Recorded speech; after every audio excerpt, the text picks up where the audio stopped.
Hey there, welcome to House Talk. On this episode, we're going to be talking about an important house system that can cost tens of thousands of dollars to install. If it's not installed correctly, it can cause your roof to leak. And if it's installed well, it can give you free power for 10, 20, 30 years. It can even pay you money every month. And this important system is beyond the scope of a home inspection.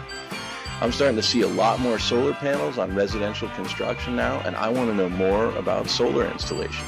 So we're going to be talking PV, photovoltaic, with Reeves Clippard. He is a co-founder and CEO of A&R Solar. Reeves, welcome to the program. Yeah, thank you for having me. Yeah, really excited to talk solar here. So why don't you just give us a little taste of what you guys do? I'd love to hear a bit about your company. Yeah, so a little bit about myself first. I've been in the industry now for about 14 years. I got my start at a great organization called Solar Energy International. I was an intern there. They do a lot of workshops for people to train how to become an installer, how to be an inspector for systems, how to operate systems, design them, so on and so forth. And then I became an installer. So I used to climb around in the attics. I used to crawl around in the crawl spaces. We started out with solar hot water when we started A&R Solar, and then moved to PV or photovoltaics or solar panels like you see in this picture here. And I was only an installer out there for about a year and a half before we started A&R Solar. There were only a handful of contractors in the market that were really servicing the need for renewable energy. This is back in 2006, 2007. Okay. And we saw a real need to bring quality. I think every homeowner has a story of hiring a horrible contractor. Yeah. And we started early on knowing that we needed to help grow an industry and not just a company. And so for solar to really take off and be a technology that homeowners and businesses and governments could trust, is there needed to be quality work out there. Yeah. So no, that's so important. I can't tell you how many clients I have that ask me about Tesla's solar roof, the sort of magical roofing tiles that I've still never seen that will be solar panels. And I remember, when I first heard of those, I realized that the trick to the whole thing would be that the roof doesn't leak. Exactly. You put the roof on and it leaks, nobody's going to want those things. So quality is absolutely important. Now, you brought up one really important distinction that this podcast is going to be about some solar basics, but there's a difference between using solar for hot water, which is often, I believe, evacuated tubes, versus the PV that we see in this system here. Can you just give us a brief distinction between those two? Yes, solar hot water is more of an energy efficiency device, right? So water heating, if I remember my numbers correctly, is about 15 to 20% of a home's energy use.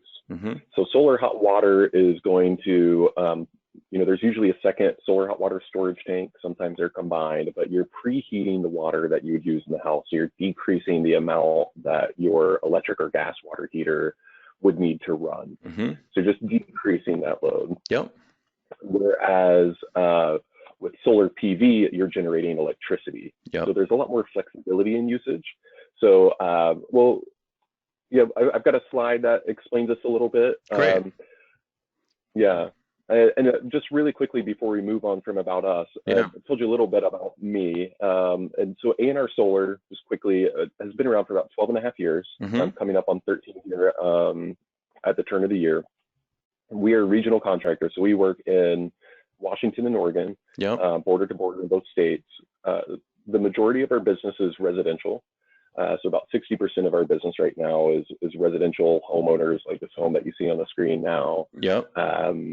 We also work in ag, we work for businesses, we work for government entities. So we've installed systems as small as 3 panels, and we've installed systems that are over 3,000 panels. Wow. So we see a wide range of roof types and building types and different climates, right? We have the Pacific Northwest, wet and mild, versus kind of the inland Northwest of dry and hot. Yep.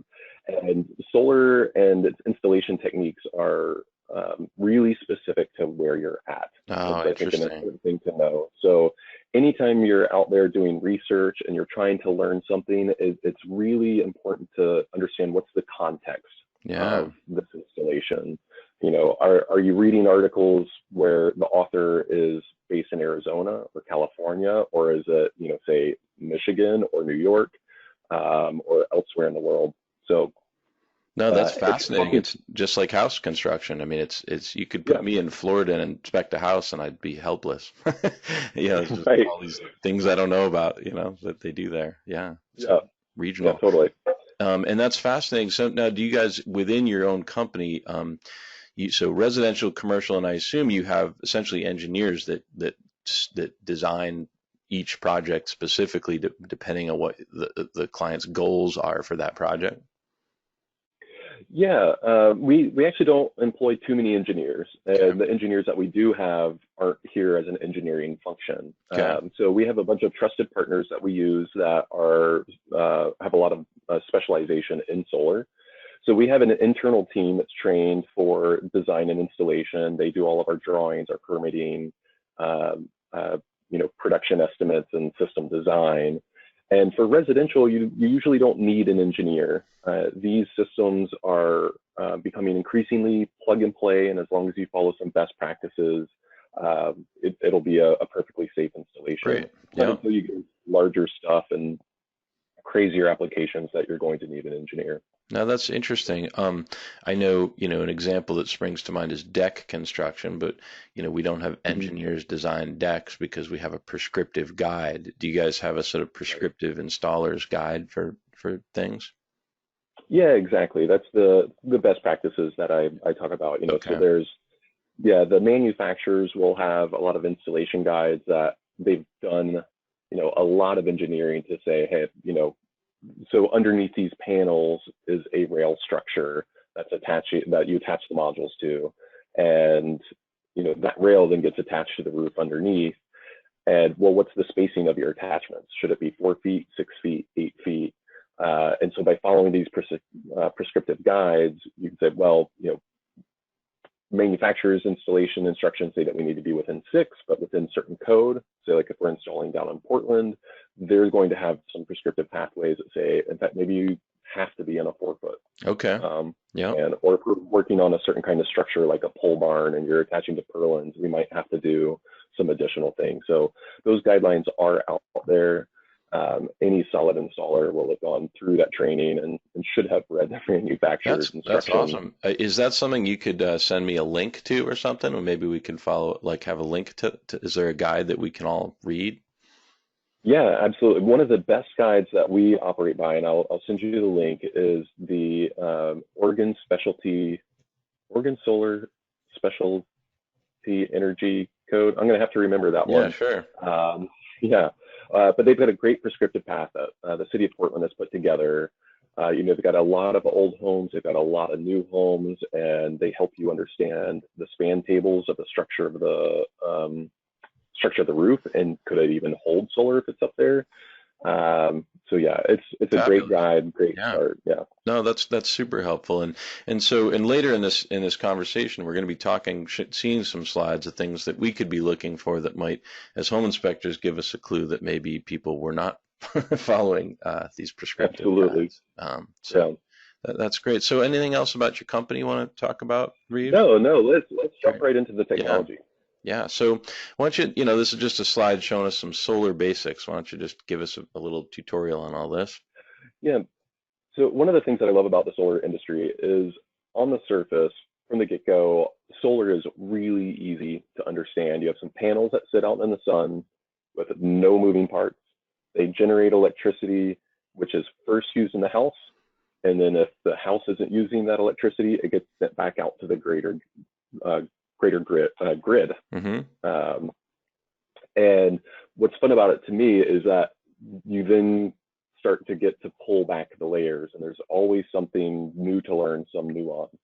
But just to give your listeners a good overview, you can see, again, we've got our solar array. So an array is just going to be a bunch of modules together. It's going to come down to the inverter. The inverter is really the only other major piece of equipment in the system. Okay. So the panels generate DC electricity, direct current, much like Yeah. a boat or an RV Yeah. uses, and then the inverter converts that into AC electricity. Yeah. Uh, they're a bunch of different kinds of inverters, central inverters, which we'll see a picture of later. And then there's also microinverters, which sit behind each panel. So each panel gets to operate as kind of its own little solar plant.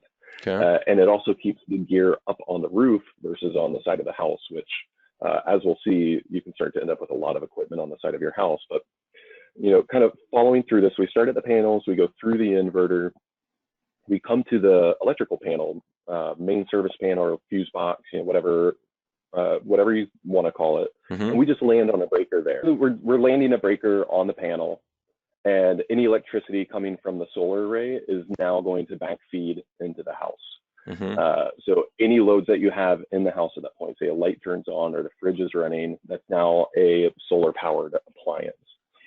Now, the storage batteries that are in this picture, most grid tied systems don't have batteries.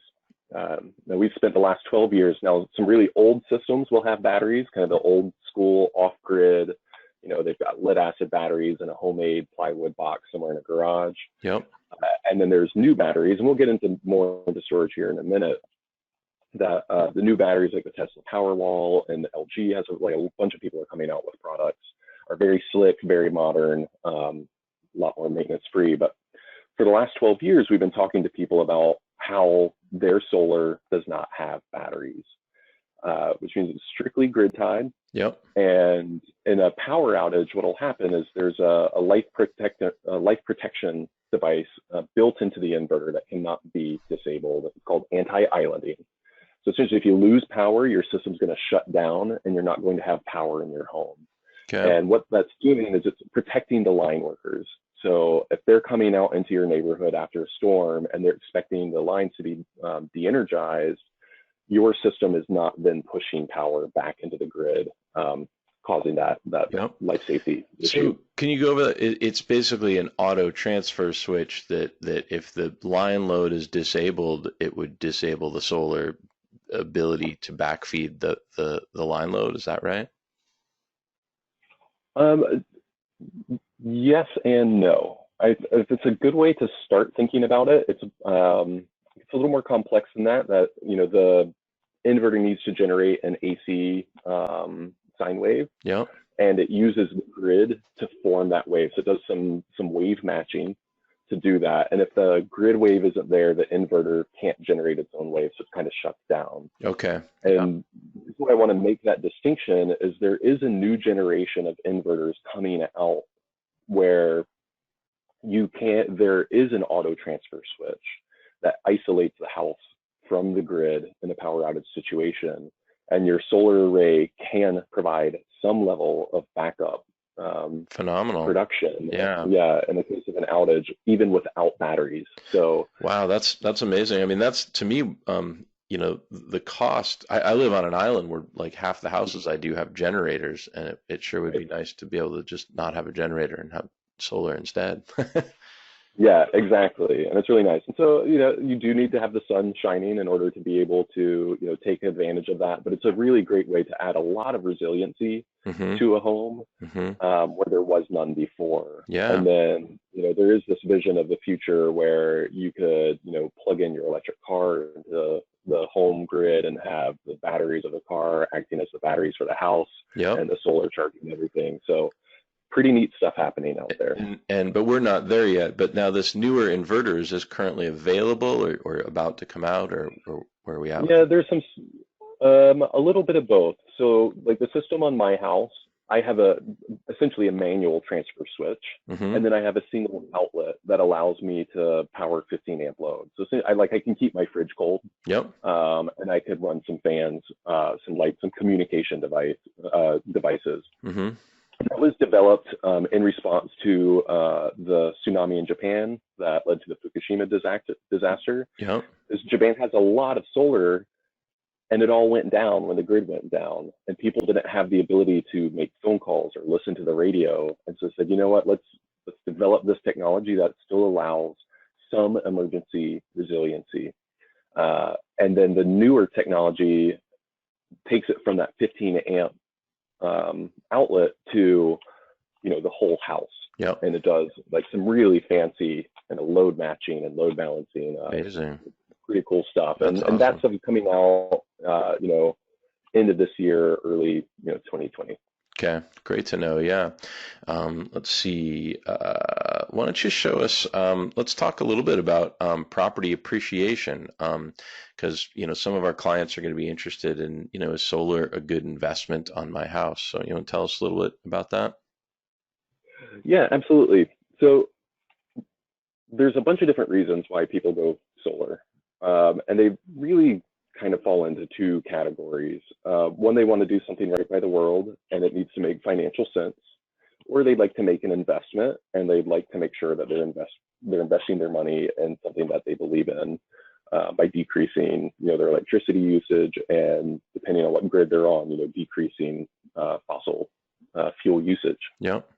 And so there's always been a big debate of, well, does solar add value to the home? And for the longest time in the industry, we referenced a paper from 1999, from the Appraisal Institute, that showed, yes, it does add value, and it's really based on mortgage rates. So if you have a home and you're spending $100 a month on electricity and you install solar, that takes your bill down to zero. You're able to afford $100 more a month in mortgage payments. So that Sure. would be the added value. And now what we're starting to see is that study has been updated several times, and the Berkeley lab continues to put out updated data, especially now that we have market data. So what we've been able to see is that, an average system is adding about $15,000 to the value of the home. Mm-hmm. Solar homes typically sell faster, and you can see from Zillow just earlier this year saying it's about 4.1% more. Mm-hmm. When we're talking to our clients, we don't really talk about this level of, like, this is almost instant payback for your system. Yeah. If you went to go sell your home, because not everyone wants to age it in place. But then there's a whole host of other financial metrics behind that, right? Where you have energy savings and tax credits and Sure. Yeah. local incentives and stuff like that. That can make it a more attractive purchase in the short term as well. Yeah, we could probably do an entire podcast simply on the math of installing solar panels. I know it seems like it's virtually a concept or a conversation for a CPA sometimes. Yeah, absolutely. Yeah. Cool. Well, that's great. So, let's see. Anything else you want to add on just appreciation? I mean, that's just a good overview. I mean, that this is great. That some data points is that homes with solar tend to sell faster, sell for a bit more. I mean, it's interesting. I was doing some quick math, but around here, houses are so expensive. 4% more is that's going to easily pay for your photovoltaic system. Yeah, geez, a house in Seattle is like $1 million now, practically. So. yeah, And then, absolutely. So and for quick math, I mean, what would a really, your sort of average PV system to install it? What would that cost? What are homeowners looking at? yeah, the best way I found to talk about this is to say it costs about the same as a new car. Mm-hmm. And the Okay. perfect follow-up question is, well, what kind of new car? And that really depends on you, right? So you can go out and you can get a system for, $10,000, $11,000 before incentives, if that's what you want to do. Or you could go out and spend $80,000 on Okay. something that's very fancy and goes very fast. Yep. There's a bunch of different qualities in there, and it's the job of the solar contractor to, or at least the sales philosophy that we have is, we're going to be consulting with you to find out what your goals are. Right? Are you trying to offset a certain amount of electricity? Are you trying to just do as much as you can? Because it's modular, it's very easy to say, give someone 4 modules or 6 or 12, but we do want to design the system usually upfront to just maximize what the person wants to do, rather than thinking about expanding over time. That makes That sense. can be Yep. complicated and expensive. Yep. Um, yeah, and then there's a whole range of, just solar panels. So some people want things that are going to be more locally made versus part of a global supply chain, Mm-hmm. or they're going to want something that's more efficient, or maybe something with a different warranty, or lower cost. Mm-hmm. Some of our lowest cost panels are actually some of our highest quality, but people bring different kind of lens to that, or say, oh, well, this was made in, Singapore, Hmm. and that's not something that I really want to support. So I'd Hmm. rather go with this other module. So Hmm. there's a lot of different little considerations that go into it. Yeah, and A&R as an installer, you guys offer a range of different panel products and stuff. That's right. Yeah, cool. Yeah, that's great. Super, super helpful. So this is a great slide. This is the kind of stuff I'm starting to see now when I show up at a house and I'm like, oh, I might not have even seen the roof yet. And I realize that it has a PV system. So can you just walk us through a few of these things? I think we kind of get it from this previous slide, but if you're listening to our podcast, you'll show up and you'll see a wall basically with one or two or even more electric meters, and then a bunch of conduit and some grounding cables and a big box that almost looks like a tankless water heater, but I'm guessing that is the transformer for the PV systems. Yep. Why don't you walk us through it just a little bit here? Yeah, exactly. This would be your first introduction to the house having a PV system. If it wasn't visible from the street, it's going to be a bunch of gear on the wall. Now, the picture that we're showing here, like you mentioned, there's disconnects, there's meters, there's a lot going on, and then the larger box is an inverter, and this is what we would call a string inverter or a central inverter, where we're doing all of our power conversion down here at ground level. And so there's a bunch of different flavors of this. This is also going to be your first introduction to the quality of the installer. Mm-hmm. If there is visible piping, as maybe it was a new install and all the conduit is hidden in the walls. But if there is visible piping, is it well secured? Is it plumb? Is it level? Is it neat craftsman-like Yep. It work? reminds me a lot of when I inspect boiler systems. Mm-hmm. I just take a first glance and I'm instantly made super suspicious or feel comfortable just on that kind of professionalism of how it's put in. Yeah. Yeah, Absolutely. yeah. Yeah, so there will be a bunch of labels there, and you might come up and it might be as simple as just seeing an inverter, and that's all that's there. Each jurisdiction um, has different requirements.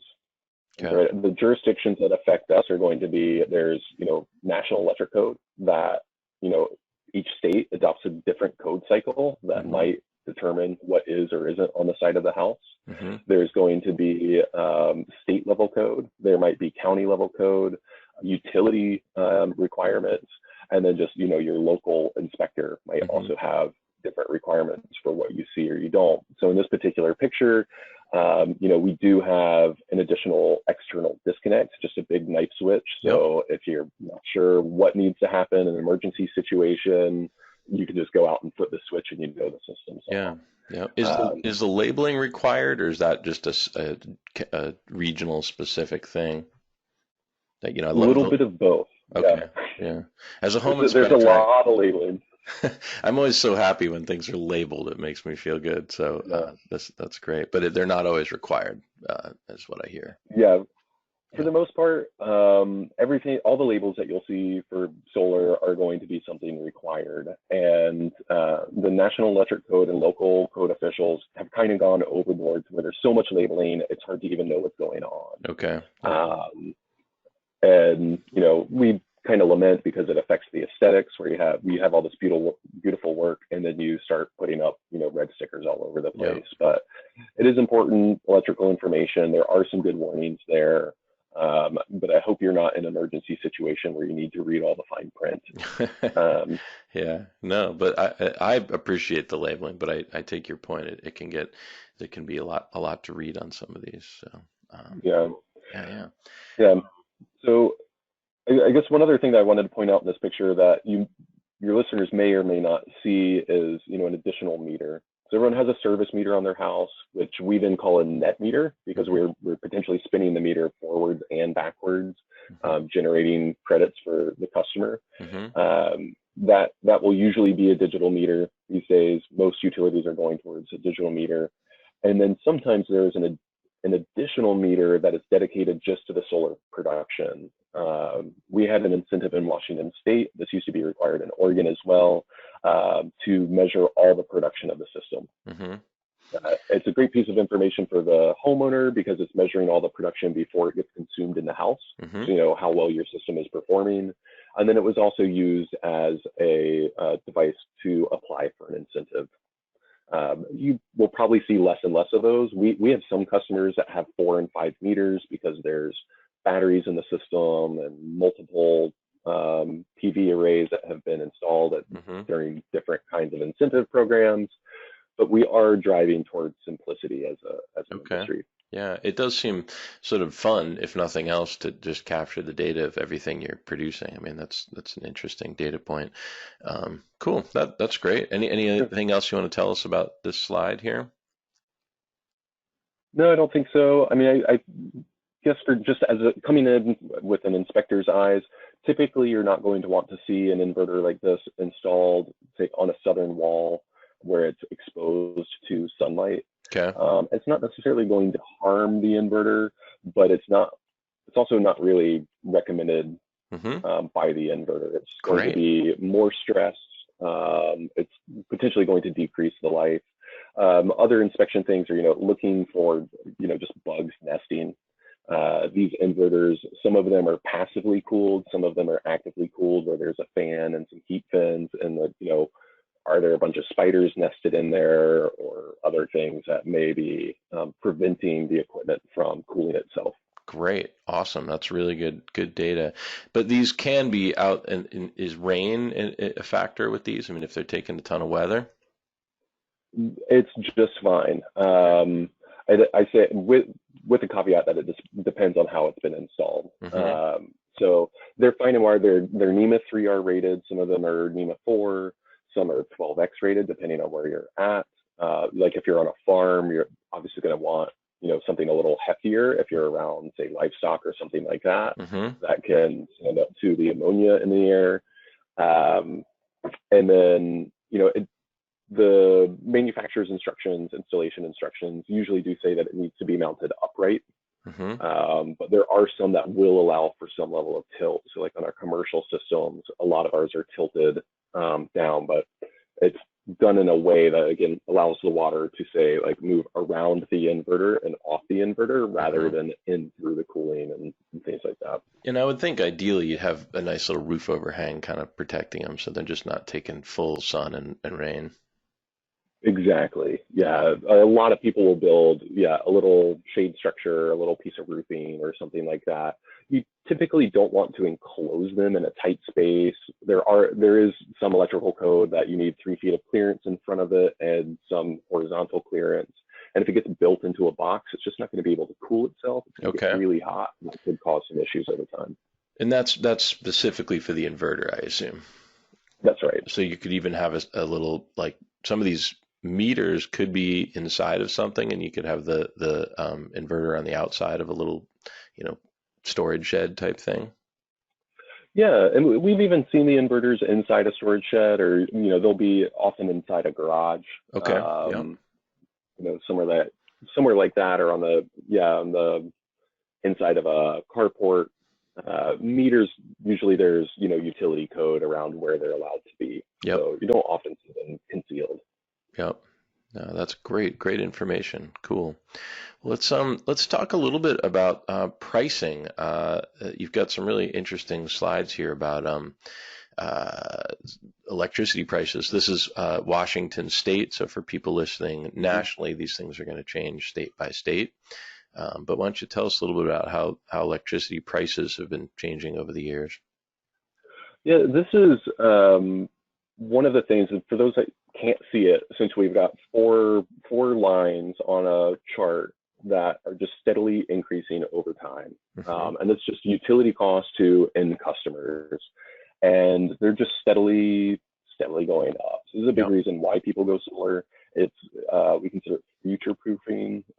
Sometimes we consider it, you're paying for your electricity upfront, as you mentioned in the opening. These systems are going to last for decades, and once it has paid for itself, it's free electricity Yeah. from then on out. And every year, as the electricity gets more expensive, it you know your investment pays off more and Yep. more. Paybacks get better and And better. Yep.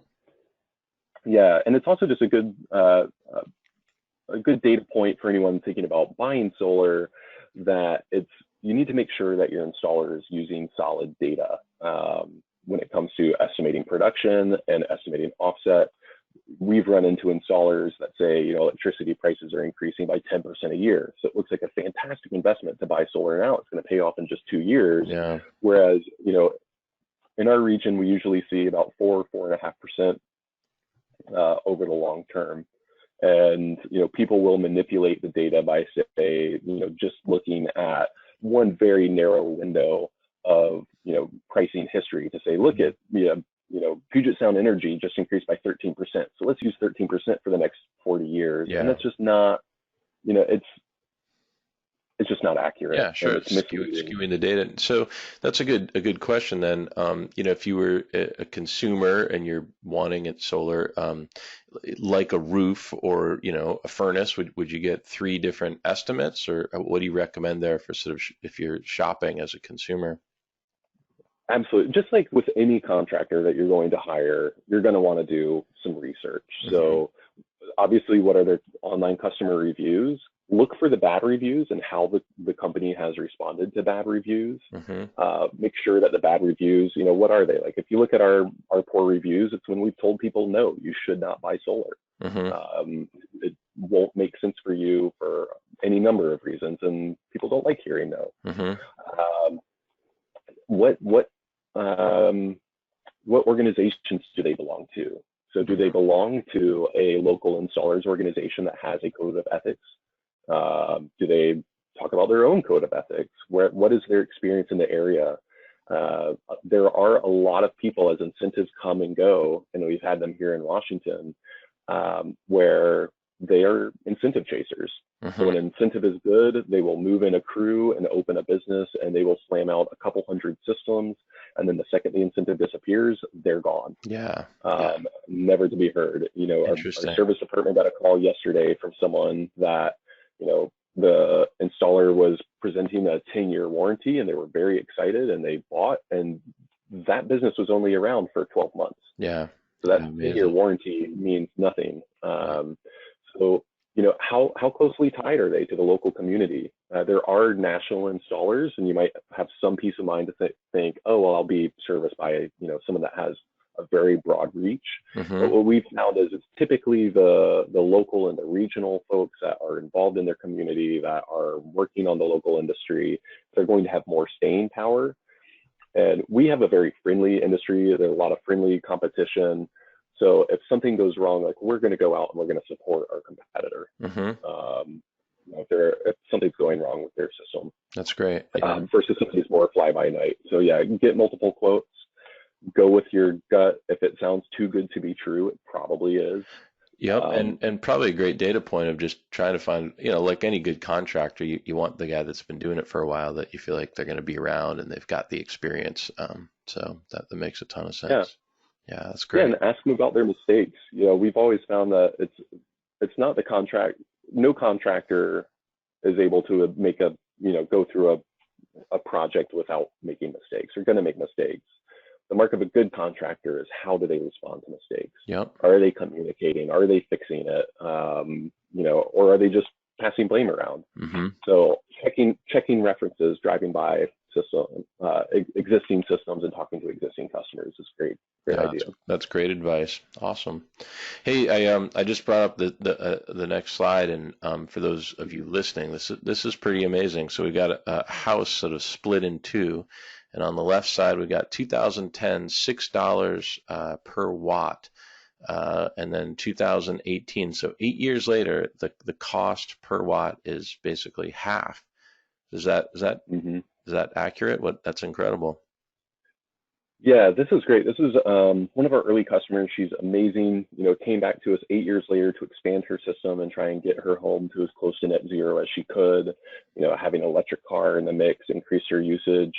You can actually see on the left, we do have an evacuated tube system there on the dormer. Yeah. So she started with solar hot water, decreased, focusing on efficiency first, which is always a good first step for people. Of course, you also want to be able to grab incentives while you can. So we see a lot of our customers will go solar first, and then they maximize the roof and say, well, this is as much as I can produce. Now, what do I do to get my consumption reined in so I can be 100%? But kind of getting back to the pricing, some of the biggest innovations that we've seen in our industry is you can see that the module efficiency has gone up quite a bit. So in 2010, she was installing top of the line sun powers that were 225 watts a piece for the panel. And then 8 years later, she's installing 360 watt panels. So we have seen efficiencies there. Yeah, it's really incredible. And manufacturers are still making gains there, but I don't think we'll see the same kind of leaps. And I'd be happy to be wrong about that. Yep. But more of the efficiencies that we've seen are actually on the installation.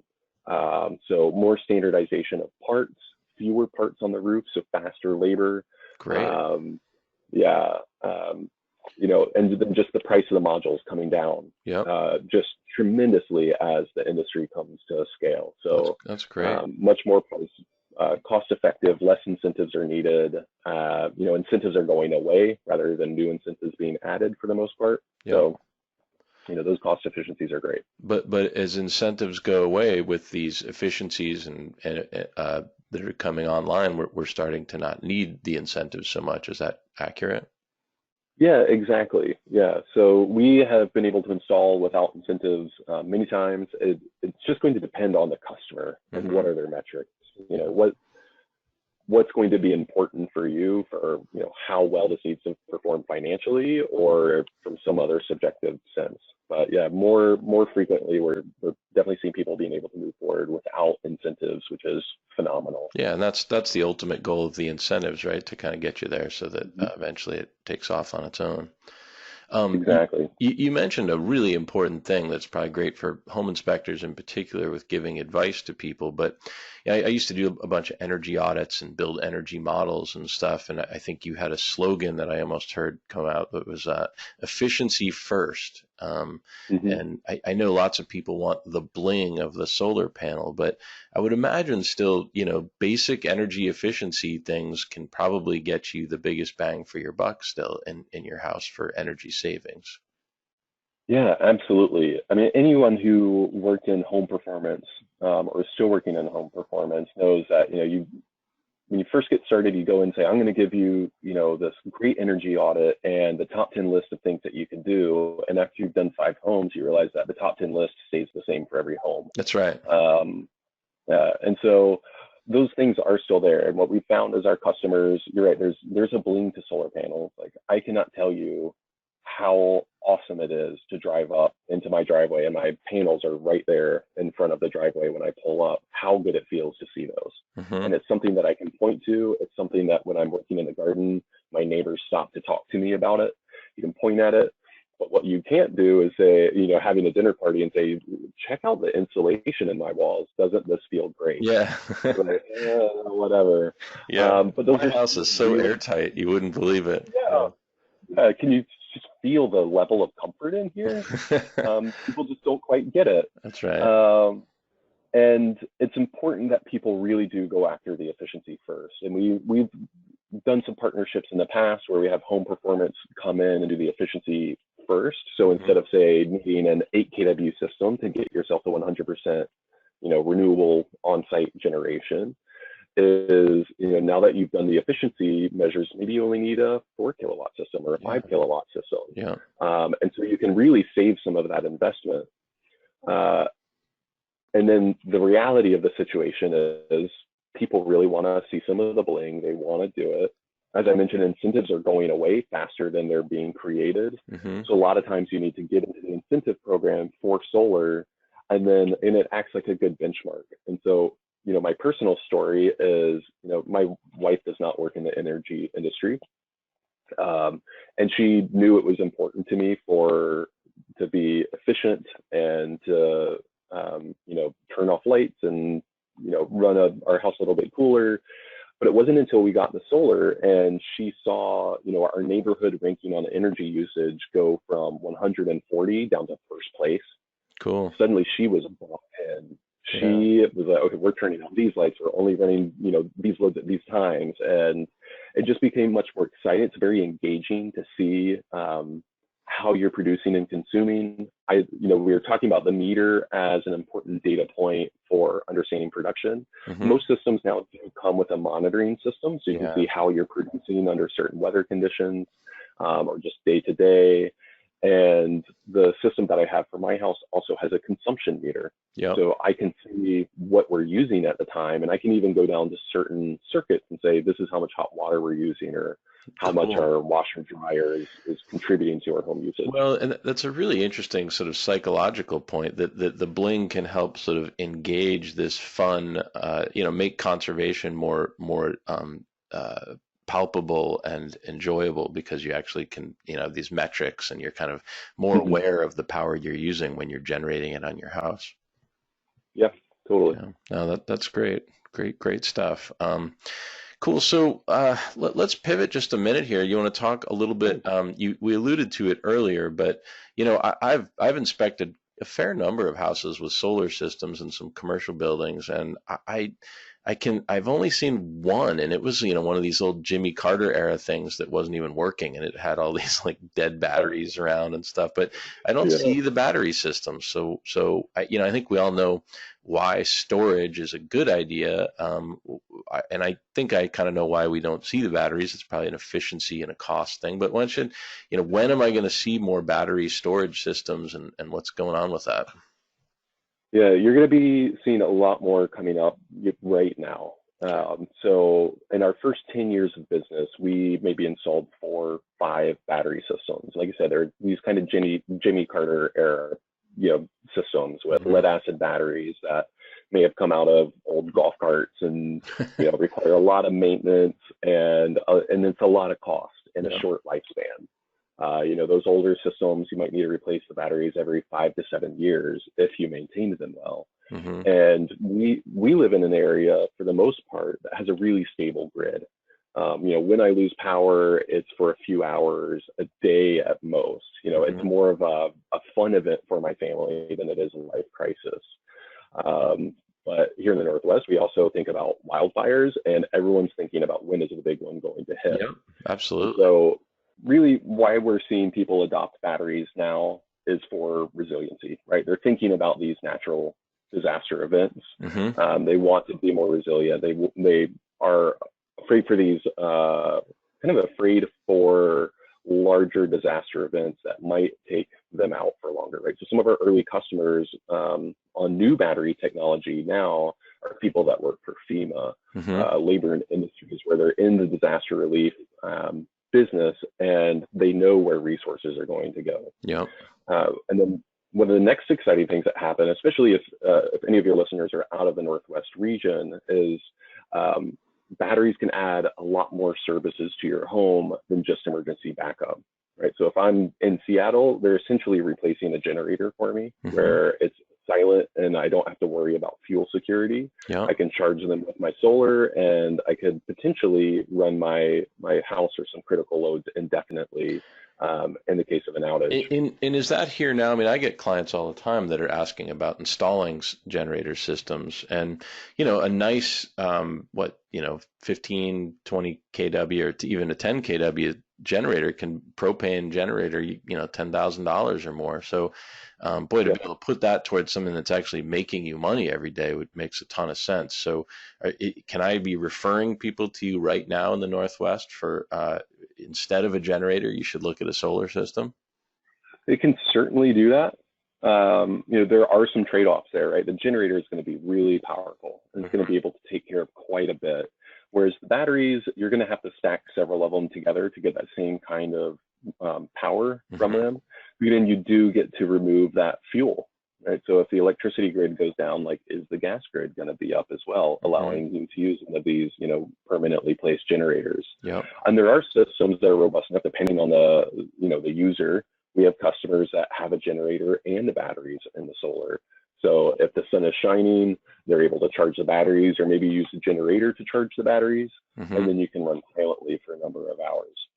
So there's a lot of ways to slice this. It is more technically complex, And as I showed those pricing signals in other markets, there's pricing signals to say, if you're in California and you have high evening time of use charges, you can use your batteries to do something called load shifting.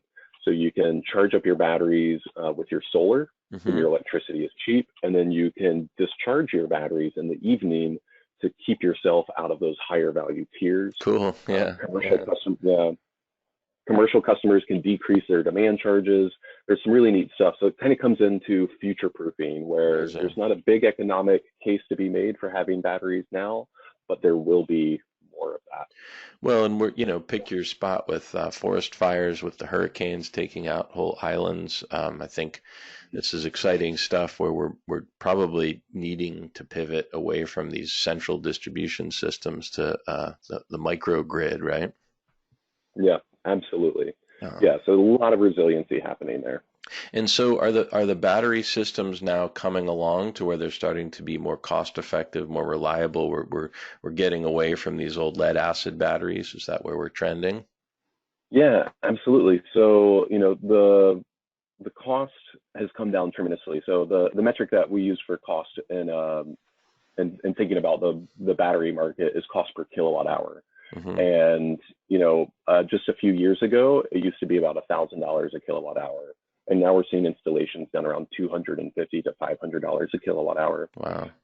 And then by using the lithium ion, you go from, these battery boxes made out of plywood or metal or, whatever that take up a lot of space. You start to have wall mounted systems that are, much smaller than a refrigerator, or even a washer and dryer that, look like a sleek appliance on the wall. There's no maintenance, and have almost like a tankless water heater or something. Yeah, exactly. So very attractive, and then no maintenance, right? They're just taken care of because they're this the lithium ion, and there's a bunch of different lithium ion chemistries.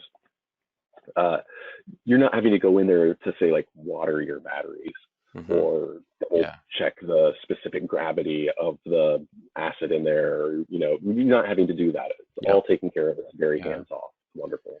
That's great.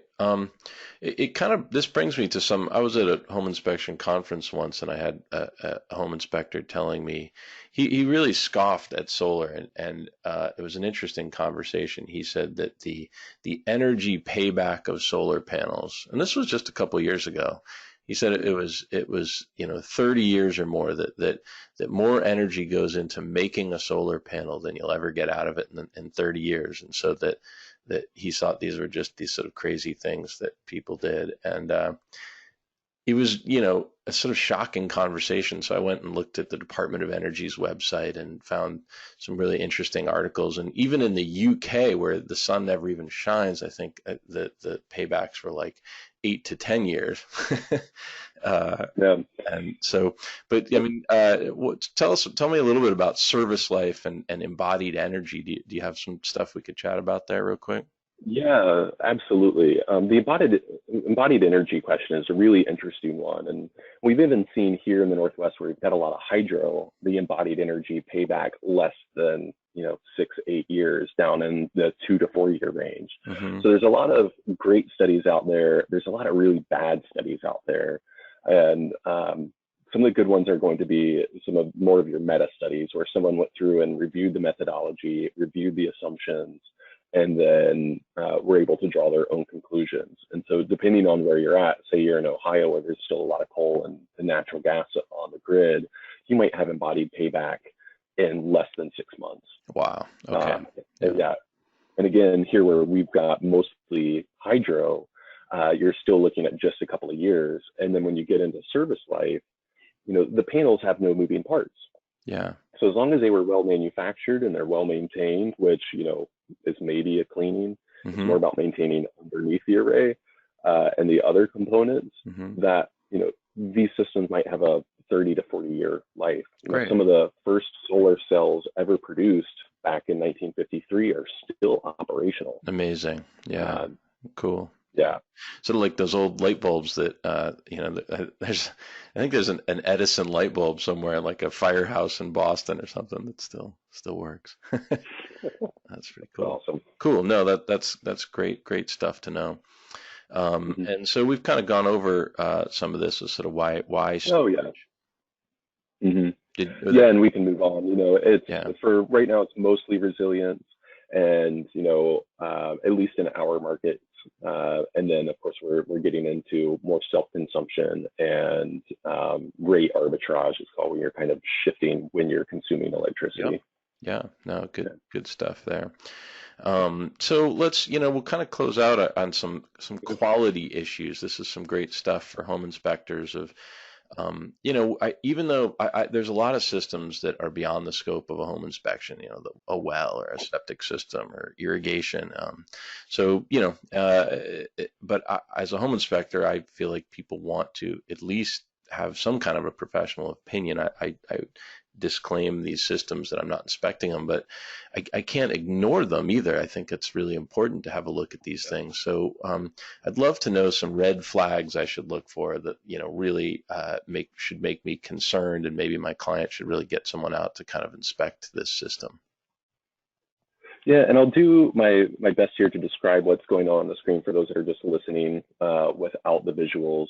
And I think some of the things that are really easy to see from the ground, or I should say, sometimes easy to see from the ground, are going to be, what's the condition of the roof that it was installed on. We Mm-hmm. usually want to see at least 10 years of life left in the roof before the installation goes on, Okay. because it's not cheap to pull it down, replace a roof, and put it back up. So you're Okay. going to be best by putting it on a newer roof. Yep. How many roof layers are there? If someone already has 3 layers of comp on there and then they put solar on top, solar is kind of the equivalent of doing, one more layer of comp. Yep. It's just a pound and a half, 2 pounds per square foot of weight up there.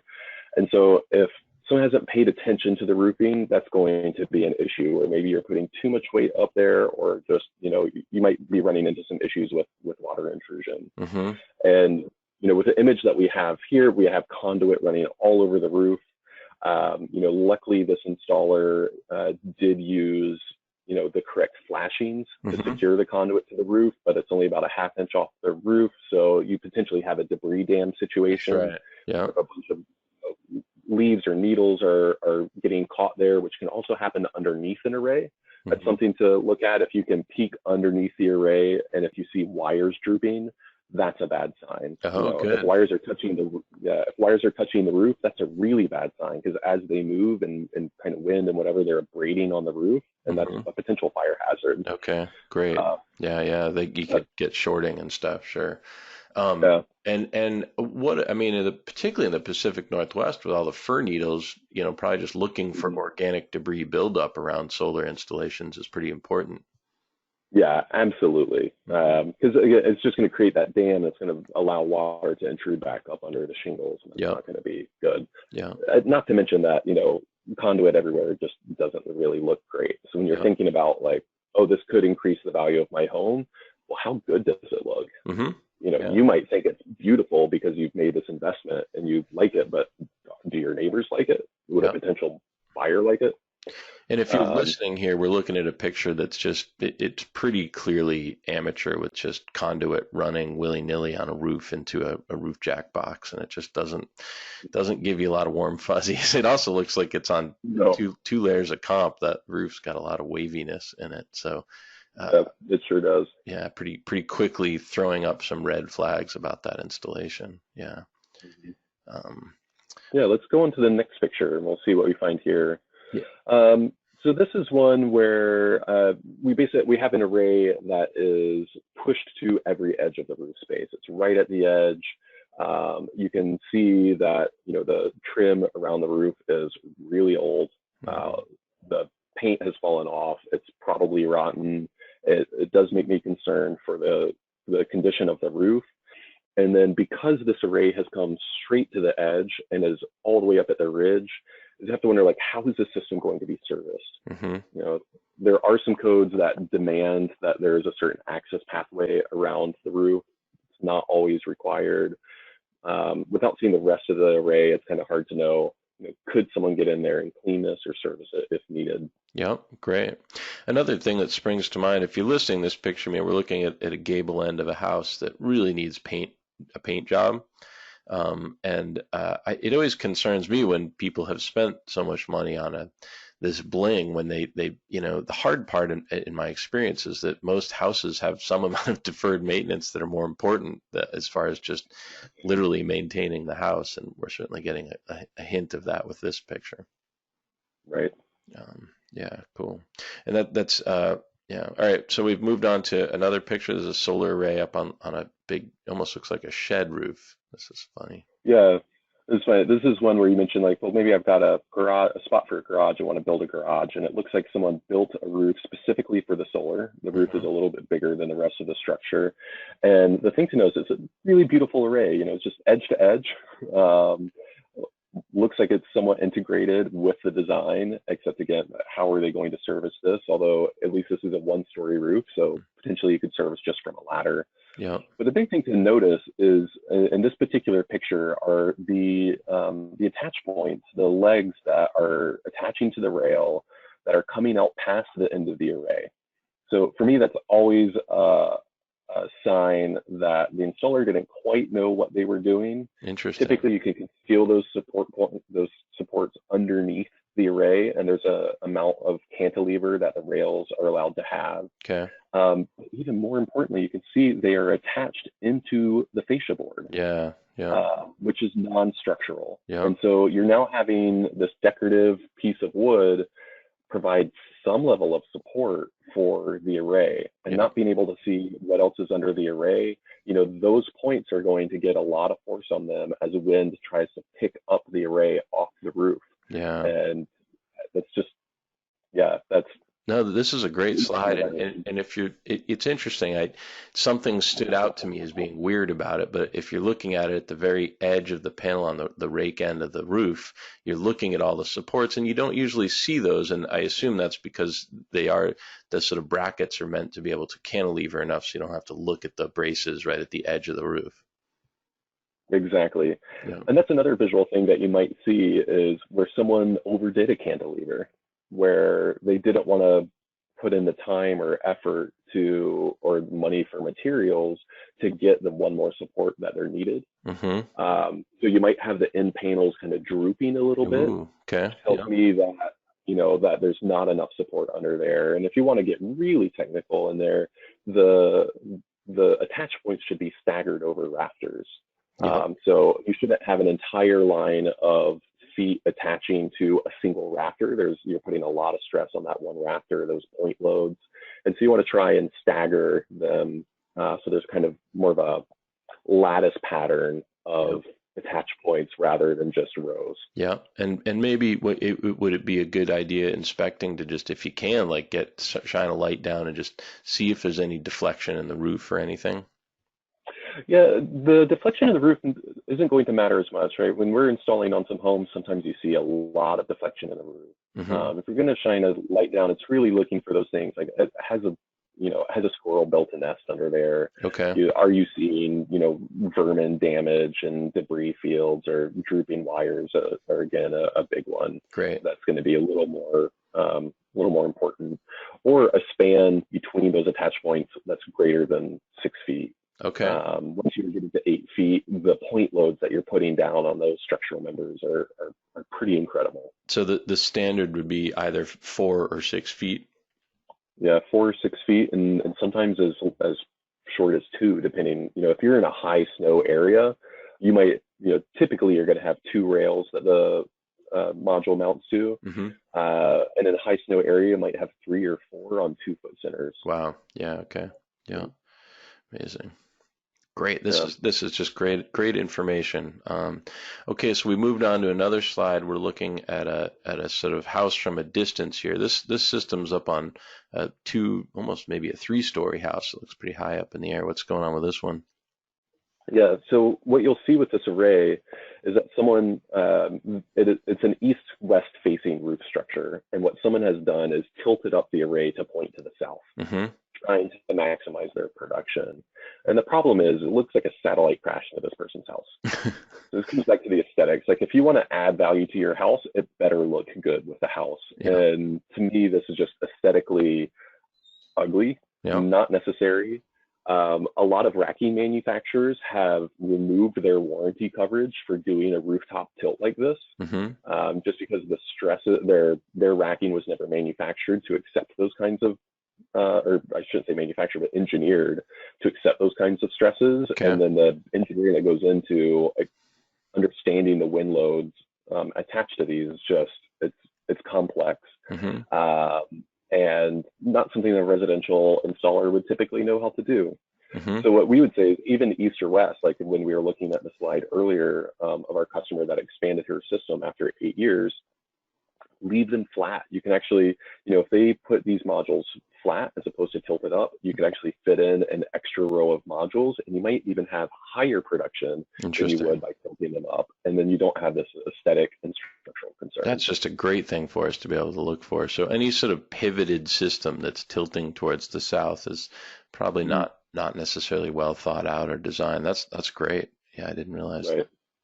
And you're absolutely right. If you're just listening, it just looks funny. It looks like aliens landed on this house. It doesn't look kind of slick and modern. So great. Okay, now we're moved on to another one. We're looking at, looks like kind of an older building. This looks maybe like a 20s house or something with some solar on it. Yeah, and so this one, well, the siding there on that gable end looks a little old. The roof does look like it's in good condition. It does.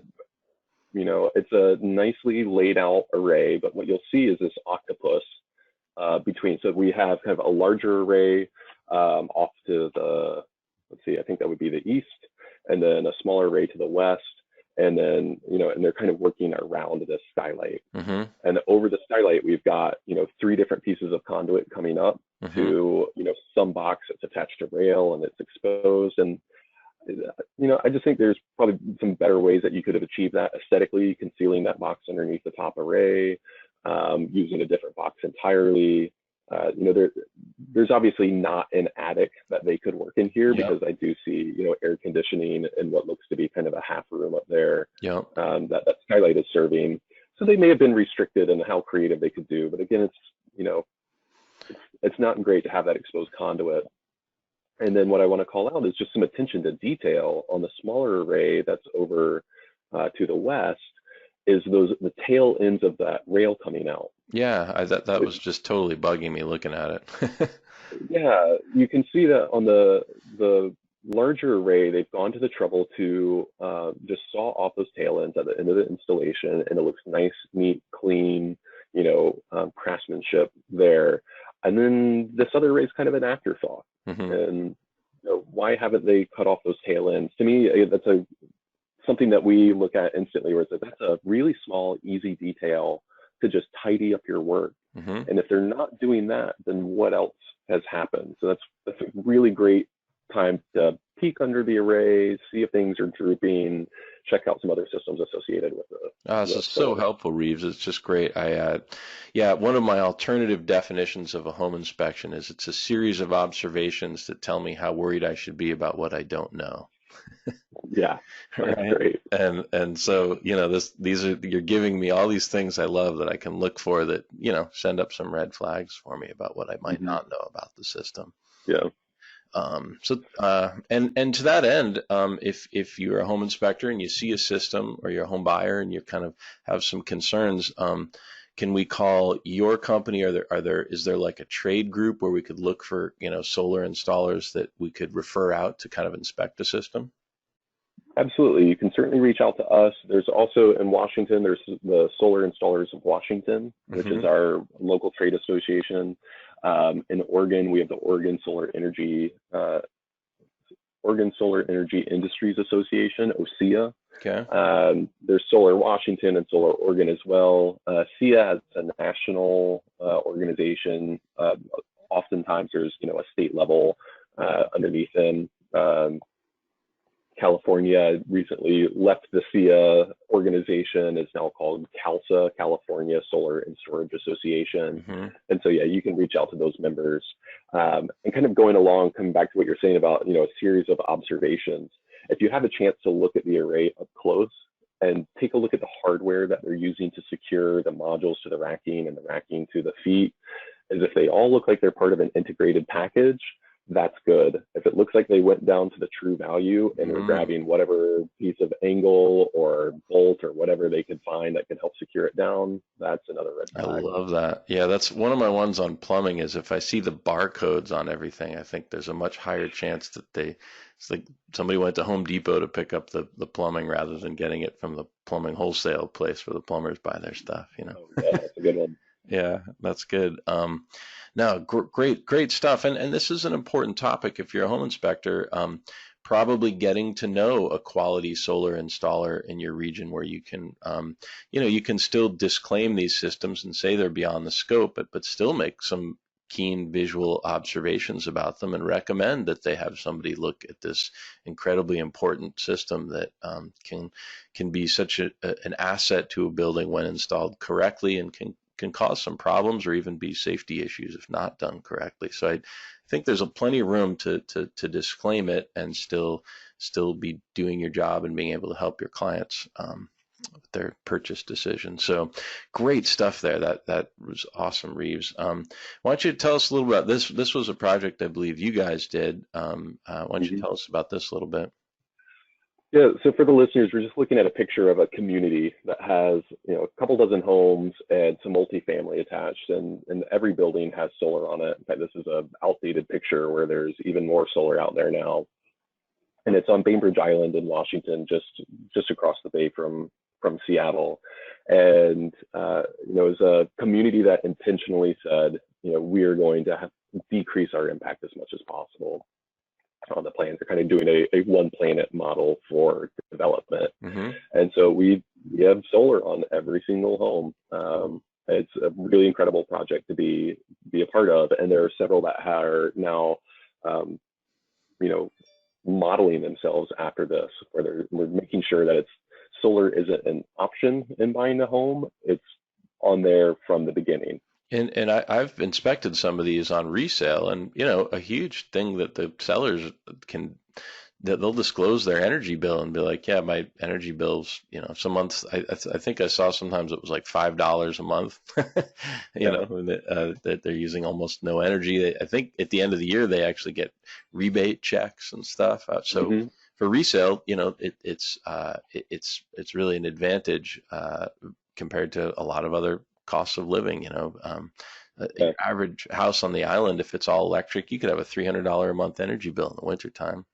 So Absolutely. Yeah, I think my bill right now is negative $487. nice. That's great. I love it. Yeah. Pretty cool. Yeah. So yeah, we're looking at there's a new slide now, but we got just a really neat looking system on a metal roof. I would assume Yeah, metal this is roofs one. would be good for solar, but Metal roofs are great because we're not making any penetrations, but there's a lot of caveats that go along with that. The metal standing seam roof that you're working on, the clamps that you use need to be designed specifically for that metal roof. mm-hmm. So some of the cheaper metal roofs, like New Ray has a great product line, but they have the New Ray 5000, that's more of an entry level. You can get it for much cheaper than some of the other standing seams, and it's kind of a snap lock system, right? Mm-hmm. And so it has this triangular seam profile that there just aren't any clamps that work well with that. Okay. So the only way to install on there is actually to compromise the seam and crimp it, which is violating all kinds of manufacturer's warranties and structural capacity and things like that. So metal standing seam roofs can be great, and they can be a nightmare. Mm-hmm. Then you have this 100-year roof with a 40-year system on it, and no penetrations. That's just so wonderful. Or maybe like one penetration for the conduit. Yeah.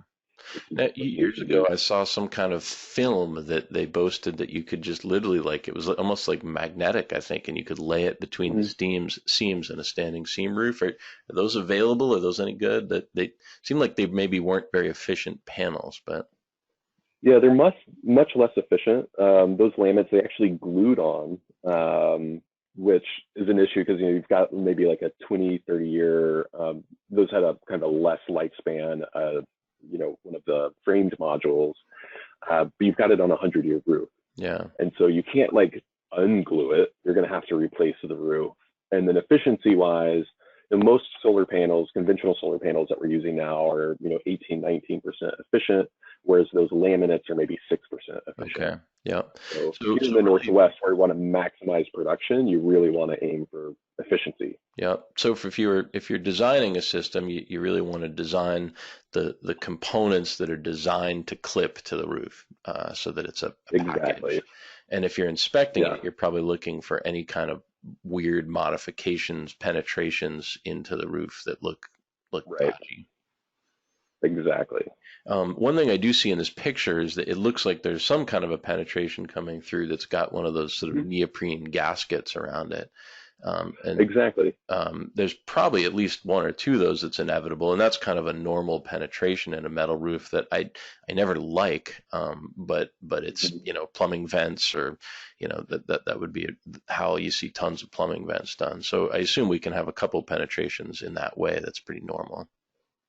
Right. Yeah. Ideally, there's no more than one where the conduit would come through into the Okay. attic space, and then, Yep. you're using a typical plumbing boot flashing for that neoprene. So it should be secured down and sealed, Yep. following code. It should be rigid pipe coming through, EMT or something, because if it's flex, it's just that seal is not going to be that great over time. Okay. And you brought up another great point. Another red flag to check out is it is okay to have some plumbing vents underneath the array, right? If it's just part of the uh, just a ABS pipe coming up, as long as the general guidance, if it's, let's say, a 2-inch pipe coming up, is there needs to be 2 inches of clearance um, above the top of the pipe to the array. So Hmm. you will see some installers, our local code will allow us to cut down the pipe as long as we're leaving enough for the vent to Okay. properly function. Yeah. But what you don't want to do is install the array over, say, a bathroom vent or some kind of heat exhaust that's going to put Hmm. moisture and heat underneath the array. Right. Yeah. Those need to be avoided. That's a great thing to look for. Yeah. Fabulous. Okay. Yeah. Good to know. And so 2 inches of clearance between the plumbing vent and the panel. Yeah, whatever the diameter of the pipe is, that same I gotcha. diameter. Yeah. Yeah. Great. Great stuff. That's awesome. Boy, from a simplicity standpoint, I love this one. We're looking at just, it looks like basically just metal brackets that are holding up a panel, no, not on top of a roof or anything, just sitting out in your yard. Yeah, this is a ground mount. It's a great system. Really easy if you've got the land and the space to do it. This is my business partner's house where his house was not a great structure for it. It's a manufactured home with smaller structural members and a lot of shading. Hmm. So he was able to get out into the sunny part of the yard. It's just a fixed tilt, so it's just sitting there pointed in the right direction. Yeah. There are trackers. Trackers introduce maintenance, and when they break, they don't point at the sun anymore. Hmm. So we usually steer people away from that unless you're doing like utility scale or commercial, or Yep. maybe there's a facilities person keeping an eye on it. And then there's just some general safety stuff, with a ground mount that's great, but deer are going to want to come up and rub on it, Hmm. step on it. Kids might want to use it as a slide. No one should be walking on panels. Okay. And then there is wiring on the underneath that is high voltage DC, pushing a lot of amperage. So making sure that there's some kind of protection on that wiring, whether it be a fence or there's, skirts or extruded metal or something, just some kind of screen that can keep curious kids from going up and playing with dangerous electricity. Yep. Yeah, great stuff. I love it. That's good things to be looking for there. Absolutely. And I assume you could build a fence around it or something too. Yes. Yeah. Yeah, that's usually, the poles that it's mounted on are usually fencing poles that, Hmm. come up, and then there's some customized racking on top. So you can just attach some fencing around that to just protect everything underneath the array. You If you don't have necessarily want to fence around the array if it's going to shade the array. Yeah. There's some things to watch out for. Yeah. Yeah, great. Now we're looking at a picture. This looks like a commercial building, on a green roof. Yeah, this is here in Seattle. This is the UW Audi Volkswagen building. This is something that we recently did, which to me is just a beautiful commercial Yeah. array, and like very clean installation on a metal standing seam roof right next to this green roof. It's one of the largest arrays in Seattle. we're seeing a lot more commercial customers get interested in the Northwest going as the finances have changed such that business owners are saying this is a really sound investment. I'm going for it. Yeah, great. This is a gorgeous installation. It just looks beautiful. Looks really pretty with the green roof. That's great. Yeah, and they installed this in conjunction with the release of the e-tron, Audi's new electric vehicle. Oh, interesting. And cool. So there's a really wonderful connection for solar owners and EV owners where they get to drive around on sunshine. That's pretty cool. Yeah, it's the future. So, and then we're looking at this. Did you guys put this one up? This IKEA? We did. We were hired by a national firm as their local installation muscle to get IKEA up. So IKEA, you may not realize, is very dedicated to sustainability. And so they installed, this is a 1.2 megawatt system on top of their expanded offering down in Renton, Washington. Mm-hmm. Great system. Just, again, this is what's considered a ballasted system. So I would say there's no attach points, there's no penetrations into the roof, but there are some for meeting seismic code. Mm-hmm. But it's just a great way to just you're using cinder blocks, essentially engineered blocks, to just hold down the array and minimize the number of penetrations you're putting into a membrane roof. Yeah, which works great for commercial, doesn't work so well for residential. Yeah, pretty important when you have this is a low slope, virtually flat kind of membrane. It looks like a PVC roof or something maybe. Yeah, I think it's TPO, and we're seeing more and more of that in residential applications. Mm-hmm. And it's great for a solar contractor to get involved during the construction or during the re-roof of that, or at least get the roofer involved in the installation. Mm-hmm. Just using some kind of mastic or something like that to seal penetrations in a roof like that is a really poor practice. You want to have a good flashing, maybe some sleepers involved, something like that to maintain the integrity of that roof. That's neat. And if you're just listening, that this is a huge flat roof, big commercial IKEA building, and it almost looks like just lots and lots of individual small little cells kind of, and I assume that's because the system's floating. They didn't want these sort of big massive arrays. Mm-hmm. Yeah, there's a lot of HVAC on this roof and skylights to bring natural light into the building. So it was very, very chopped up. Yeah. As a system, not necessarily ideal, but this is a business that is making a stance with their sustainability to say we will do this, even if it's not necessarily ideal. Love it. Yeah, that's really, really cool. And here's one more commercial building. It looks like. Yeah, this is a Harborview Hospital. Oh, neat. Different kind of attachment. Yeah, so we're several stories up, where wind forces are much higher, and we used an attached system here that looks very similar to the ground mount that we were looking at earlier, but it's just on a rooftop. So we were able to really increase density and provide some serviceability underneath the array. Yeah. It looks like you can almost walk under those, servicing them and stuff. That's great. Well, Reeves, what a fantastic conversation. This really exceeded my expectations for helping me, especially giving me clues as a home inspector of kind of things to look for. But I feel much more knowledgeable about solar now. It's been great. Yeah, you're absolutely welcome. My pleasure. Yeah. So again, we were talking with Reeves Clippard, A&R Solar, and hope everybody found this helpful, but a really fun, interesting look at what I think the future is coming. And I think as home inspectors, we're going to be seeing a lot more solar systems. So hopefully this gives everybody some good clues of things to look for, red flags to look for, and maybe some proactive things you can do. Go out and find a good solar installer in your community so that you can learn from them. And if you see a system with some red flags, you can still disclaim it, but you could refer it out and have it inspected. And it could be really important for your clients. It could save them some money. It could save somebody's life. It could prevent roof leaks. So important stuff to look at with solar installations. So Reeves, thanks so much for your time. Really deeply appreciated. Absolutely. Have a good one. All right. I want to thank our sponsors here today. A big thanks to Reeves Clippard from A&R Solar for taking his time and teaching us about solar and photovoltaic installations. A big thanks to Scribeware Software, the best way to write a great home inspection report.